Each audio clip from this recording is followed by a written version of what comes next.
Israel has officially faced one of the most humiliating military blows in its modern history. Initial data indicates that as many as 7,000 Mossad troops were seriously injured after Iran fired 54 new-generation Fata ballistic missiles, aimed directly at the heart of Israel's strategic facilities. This attack not only caused military casualties but also pushed Israel's health system to the brink of collapse. Nearly all hospitals in Tel Aviv, Haifa, Bridge Shefa, and Jerusalem reported full capacity, with hallways filled with wounded soldiers and intelligence agents. The Iranian attack, carried out in a coordinated wave, successfully disabled most of Israel's air defense system. Air defense, usually revered as a reliable shield, failed to deter the majority of the missiles. The Israeli public began to sarcastically call it air defense or Ireland down. This criticism went viral on social media because it exposed the fragility of the defense technology claims that had been so widely touted. The 54 missile strikes also destroyed 40 important buildings in various Israeli cities, including several communications headquarters and vital office buildings. Field reports indicated that the highways around Tel Aviv had been reduced to a sea of rubble, glass splattered everywhere, and thousands of civilians had been forced to evacuate to underground shelters. Israeli authorities even issued a rare national emergency warning. Signs of a situation truly spiraling out of control. The panic was palpable. Dozens of ambulances raced non-stop, sirens blared from every corner of the city, and hospitals were overwhelmed. In some locations, emergency tents had to be erected just to accommodate the lightly injured. Ironically, the Mossad agents, usually depicted as a terrifying presence in the intelligence world, were now patients waiting for surgery, languidly sitting in wheelchairs with bandages on their heads. The Israeli government had little room to conceal this disaster. Local media showed images of bloodied soldiers in hospital corridors, something rarely shown to the public. Political commentators criticized Israel for its ability to create propaganda about casualties in Gaza. Now, they themselves were making headlines about mass casualties. This criticism further damaged the image of the Netanyahu government, already shaken by the ongoing conflict in Gaza. Meanwhile, an emergency meeting of Israel's security cabinet was tense. Inside sources said military officials blamed each other, particularly over why the defense system was unable to detect the movement of the Fata missiles. Bitter questions arose at the meeting table. If just 54 missiles could take out thousands of elite intelligence agents, what if Iran decided to launch another 100 or 200? The international public reaction was also immediate. Several Western countries demanded that Israel respond proportionately, but the cynical voices of the global public grew louder. Many wrote on social media, "Gaza is being destroyed every day. As soon as Israel is hit, they immediately panic and shout emergency calls." Quote, this phrase became a trend, emphasizing that this Iranian attack was not only a military one, but also an attack on Israel's image and reputation in the eyes of the world. The wave of casualties from the Iranian missile strikes completely paralyzed Israeli health facilities. Israeli Ministry of Health data shows that more than 7,000 mothers of Mossad agents and military personnel, Lucas Reyes, were killed, and most were immediately taken to general hospitals and military medical facilities.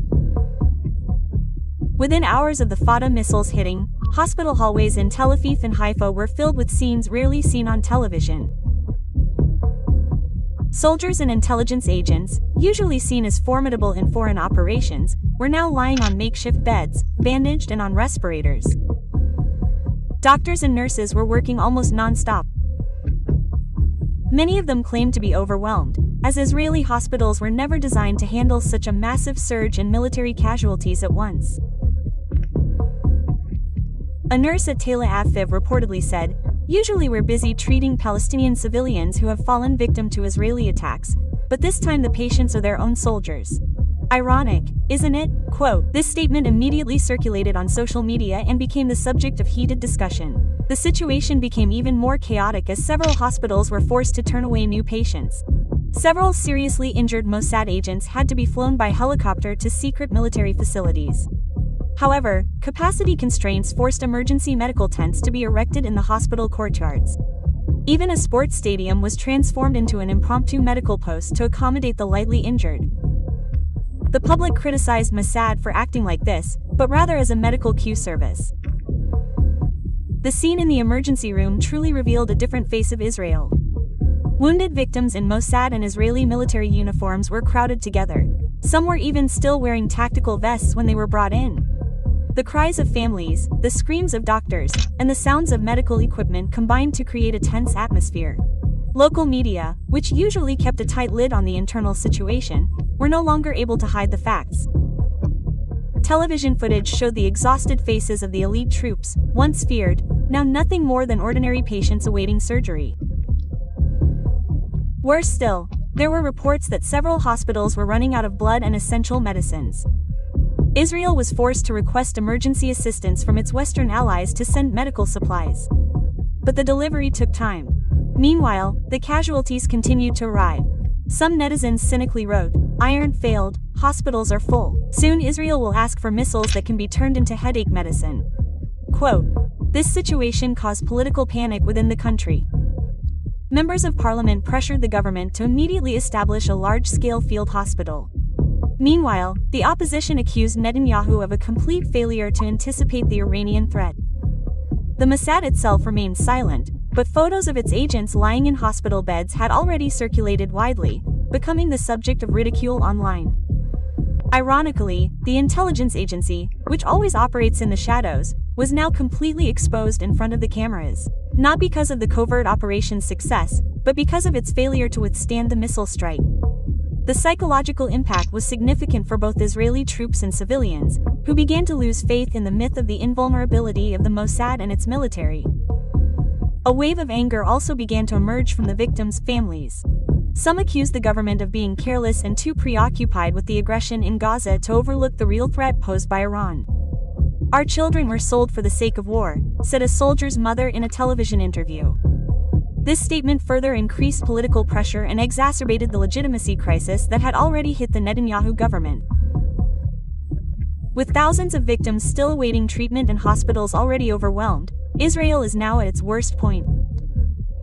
This situation shows that Iran's attack is not only physically hurt, but also destroys morale and the symbol of Israel's power in the eyes of the world. Iran's attack on Israel this time is no bluff. The launch of 54 new-generation Fatah missiles is a significant turning point in the military balance in the Middle East. Fatah is not just a ballistic missile, but the result of technological development that Tehran has long flaunted as a symbol of defense independence. According to military sources, this missile has hypersonic speeds capable of penetrating modern defense systems, including the Iron Dome, which has long been Israel's pride. Fatah missiles are reportedly capable of reaching speeds exceeding Mach 15 with a sophisticated guidance system that can change direction mid-flight. This is what completely failed Israel's air defense system. Iron Dome, which is usually used to intercept short-range rockets from Gaza, apparently did not function optimally against ballistic missiles with hypersonic speeds. One defense analyst even insinuated that Iron Dome was designed to play cat and mouse with Hamas rockets, not to duel with Iran's heavyweight missiles. Israel had always been confident that the combination of Iron Dome, David's Sling, and Arrow 3 was sufficient to withstand a major attack. However, the harsh reality proved otherwise. Of the 54 missiles fired, only a handful were intercepted. The rest struck vital targets in Israel. Field reports indicated that 40 buildings were completely destroyed, including military communications buildings, logistics centers, and several strategic residential areas. Fatah's technology was also equipped with high-yield explosives. The impact not only destroyed buildings but also created a shockwave that injured thousands, including 7,000 Mossad agents who are now making global headlines. Ironically, for years, Mossad had been known for its covert operations abroad. But this time, it became a clear victim on its own soil. Iran itself proudly announced the success of its operation. State-owned media in Tehran repeatedly broadcast footage of Fatah's missile launches, as if to show the world that Israel was no longer untouchable. The official Iranian military statement even emphasized that the missiles were merely a warning. The message was clearly aimed at Tel Aviv. If the aggression in Gaza continued unabated, the next wave of missiles could be even more deadly. Western defense experts, on the other hand, were growing concerned. This attack proved that Iran was no longer a second-rate player in military technology. Fatah's ability to penetrate Israel's defenses was clear evidence that Tehran had a trump card that could change the map of regional conflict. One cynical observer wrote, "Israel has just realized it is not fighting Hamas armed with firecrackers, but a country with missiles that can turn Iron Dome into Iron Doom." The psychological impact of Iron Dome's failure was also enormous. The Israeli government had been selling the narrative that its people could sleep peacefully because Iron Dome protected them. Now that narrative was shattered overnight. Israelis panicked. Thousands fled to underground bunkers, and public confidence in the military's capabilities plummeted.